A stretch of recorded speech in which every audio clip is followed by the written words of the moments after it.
Welcome to RBN media. నేను మీ కిరణ్. ఈరోజు ముఖ్యాంశాలు: చివరి దశ పోలింగ్లో ఉన్న జమ్మూ కాశ్మీర్ ఎన్నికలు. ఈరోజు దాదాపు 7 జిల్లాల్లో 40 అసెంబ్లీ స్థానాలకు గాను పోటీ జరుగుతోంది. ఈరోజుతో ఎన్నికల పరిసమాప్తం కానుంది.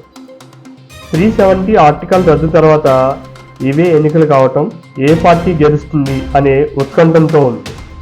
అలాగే తగ్గిన బంగారం ధరలు.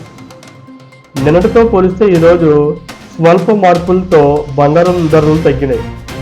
పేద మరియు మధ్యతరగతి ప్రజలకు బంగారం ఎప్పుడు అందని ద్రాక్షగానే ఉంటుంది. అందరూ కూడా ఈ బంగారం కొనడానికి మెయిన్ రీజన్ అందరికీ తెలిసింది. తక్కువలో ఉన్నప్పుడు కొనుక్కొని దాన్ని దాచుకోవడం జరుగుతుంది. అది మన అవసరాలకు ఉపయోగపడుతుంది ప్రధానంగా. అదేవిధంగా కీలకంగా మారిన కాన్పూర్ టెస్ట్.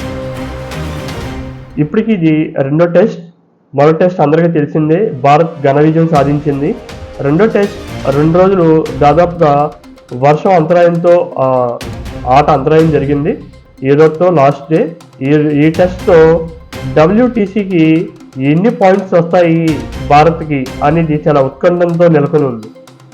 ఆంధ్రప్రదేశ్ శ్రీ పవన్ కళ్యాణ్ గారు ఈ మధ్య మనకు జరిగిన లడ్డూ కల్తీ వ్యవహారం విషయంలో ప్రాయశ్చిత్త దీక్ష చేస్తున్నట్టు అందరికీ తెలిసింది.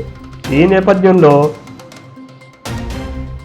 ఏలూరు జిల్లా ప్రముఖ పుణ్యక్షేత్రమైన ద్వారకా తిరుమలలో గోపాలపురం జనసేన ఇన్ఛార్జ్ దొడ్డిగర్ల సువర్ణరాజు గారు పిలుపు మేరకు ద్వారకా తిరుమల పుణ్యక్షేత్రంలో శ్రీ వెంకటేశ్వర స్వామి వారి తొలిమెట్టు దగ్గర నుంచి పైమెట్టు వరకు వీర మహిళలు, జన సైనికులు, కూటమి సభ్యులు పాల్గొని మొత్తం శుభ్రం చేయటం, అలాగే పూజా కార్యక్రమాలు చేయటం జరిగింది.